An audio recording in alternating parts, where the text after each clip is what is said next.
Welcome है आप सबका हमारे आज के सेशन में। जानिए किताबें क्या कहती हैं, जिसमें कि हम बात करते हैं बुक के बारे में, उस बुक की समरी के बारे में कि राइटर ने उस बुक में क्या लिखा है, और हम शॉर्ट में देखते हैं कि राइटर ने उस बुक में जो स्टोरी दी है वो क्या है, ताकि अगर आप बुक परचेज करना चाहें तो आपको थोड़ा सा उसमें हेल्प मिल सके।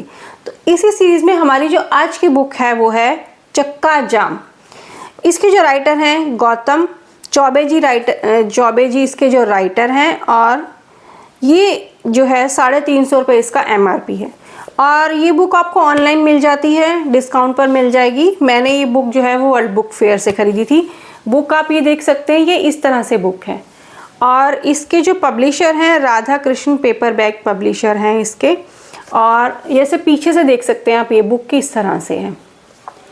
तो ये बुक बुक की जो स्टोरी है जो स्टार्ट होती है, ये एक हमें बताती है कि किस तरह से हमें ये पुराने टाइम में ले जाती है, 1950-60s में ले जाती है, कि वही टाइम के अभी भी आज की भी अगर हम सिचुएशन देखें इस तरह से चलता है कि चक्का जाम जैसे होता है या फिर स्ट्राइक जो होती है उससे लोगों की लाइफ में किस तरह से इफ़ेक्ट पड़ता है। एक सिंपल सी लाइफ चलने वाली जो लोगों की होती है वो किस तरह से एकदम डिस्टर्ब हो जाती है।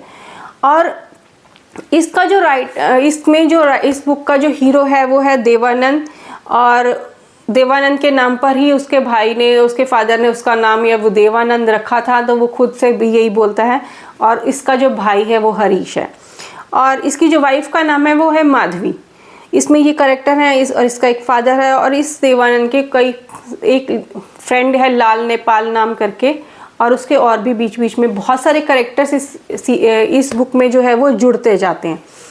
तो ये बुक जो है जब मैंने पढ़नी शुरू की तो ये बुक में जैसे ऐसे देख सकते हैं आप यहाँ पर ना, इस अलग अलग तरह से ना, मान लीजिए इसको सीन कह सकते हैं या अलग अलग टाइम बता सकते हैं।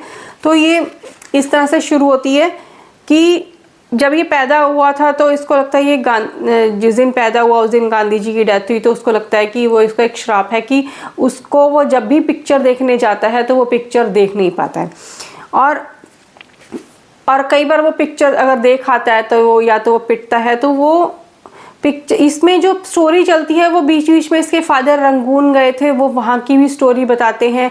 तो कभी कभी मतलब ये इसकी जो एक स्टोरी है वो एकदम सीधी ऐसी स्टोरी नहीं चलती है। आप सोचें कि सीन बाय सीन सीधा सीधा चल रहा है, इस तरह से नहीं चलता है। कभी इसमें राइटर जो है वो प्रेजेंट में अभी के टाइम पे आ जाता है, जहाँ वो अभी जिस जगह वो अभी कोलाडील में वो जॉब कर रहा है। कभी वो एकदम से बताते हैं कि वो अपने गांव चला गया जहाँ वो उसने अपना बचपन बिताया था। फिर कभी ये लगता है कि वो और जगह चला गया, या फिर जहाँ उसके फादर ने अपने गांव में उसको खेती बाड़ी के लिए भेजा था, फिर वहाँ उसको अलग अलग लोग मिलते हैं। तो ये थोड़ा सा जब आप पढ़ें तो इस जो मेरे को फीलिंग हुई इसको पढ़ने में कि ये थोड़ा सा हमें लगता है कि आगे पीछे जब ये जाता है तो थोड़ा सा ध्यान लगाना पड़ता है कि अभी ये जो है वो किस सिचुएशन में, अभी ये अपने गांव में है या अपने फादर के साथ है या फिर ये अपने दोस्त के साथ है।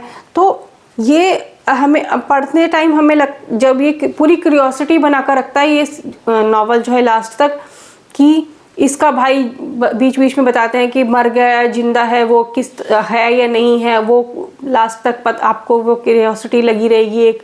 और साथ में ये बताया कि किस तरह ये जितनी बार ये भी चक्का जाम में अगर फंसा है तो ये नॉर्मल पिक्चर देखने ही जा रहा है, चाहे वो कोई भी पिक्चर लगी है, 60s की पिक्चर लगी है या 70s की पिक्चर लगी है, तो उसमें ये पिक्चर देखने तक तो पहुंच नहीं पाता है, बट ये चक्का जाम में फंस जाता है। और उसी सिचुएशन में ये कई बार खुद घायल होता है, कई बार इसके साथ जो भी कोई होता है या तो वो मर जाता है या वो घायल हो जाता है। तो ये पूरी जो स्टोरी है ये इसी तरह से बताई गई है। बीच बीच में कभी बताया रंगून के बारे में, इसके फादर जाते हैं वहाँ की सिचुएशन बताते हैं, फिर गांव में किस तरह से सेट होता है। तो जो लाइफ बताई गई है इसमें इसकी और इसकी फैमिली की या फिर इसके सराउंडिंग्स के जिसकी भी लाइफ बताई गई है, राइटर ने बहुत अच्छे से बताई है, मतलब बहुत डिटेल में जा कर बताई है। और आपको लगता है कि मतलब बहुत अच्छी सी फीलिंग आती है। तो ये आप पढ़ सकते हैं कि किस तरह से एक चक्का जाम जो है वो नॉर्मल लोगों की लाइफ में असर डालता है, और किस तरह से ये भी एक रेलवे की गवर्नमेंट की जॉब कर रहा है, वहाँ पर भी स्ट्राइक होती है, वहाँ भी चक्का जाम होता है। तो ये भी किस तरह से वहाँ ना जाकर भी फिर भी वहाँ फंस जाता है, और जितनी बार चक्का जाम होता है ये वहाँ किसी ना किसी सिचुएशन में ये फंस रहा होता है। जैसे यहाँ लिखा है चक्का जाम की किस्सा गोई बह ले जाती है देवानंद दुबे की इस दुनिया में बंगाली माई का चमत्कार भी है, आज़ाद भारत में बची इंग्लो इंडियन समुदाय की त्रासदी भी। तो ये आपको वही उसी टाइम में ले जाती है बीच बीच में जहाँ आज़ादी मिली थी, फिर उसके बाद क्या हुआ या उससे पहले क्या हुआ। तो अगर आप कुछ अलग सा पढ़ना चाहते हैं तो ये ज़रूर पढ़ सकते हैं। तो ये कुछ इस तरह से है ये, और ये पीछे से इस तरह से है। इस बुक का जो लिंक है वो मैं डिस्क्रिप्शन में डाल दूँगी। तो आजकल ये बुक जो है मतलब मैं जो देख रही थी सोशल मीडिया पे, अगर हम देखते हैं तो ये बुक मतलब पर वो काफ़ी दिख रही थी, और मुझे लगा कि इस बुक में थोड़ा कुछ अलग सा है तो इसको डेफिनेटली पढ़ना चाहिए। तो अगर आप चाहते हैं कि कुछ अलग सी स्टोरी पढ़ना तो आप इस बुक को पढ़ सकते हैं। तो आज का ये जो हमारा बुक समरी था वो यहीं तक था। मिलते हैं नेक्स्ट टाइम किसी और तरह की वीडियो में, बुक समरी में या फिर किसी बुक हॉल में। तब तक thank you for watching this video and enjoy today.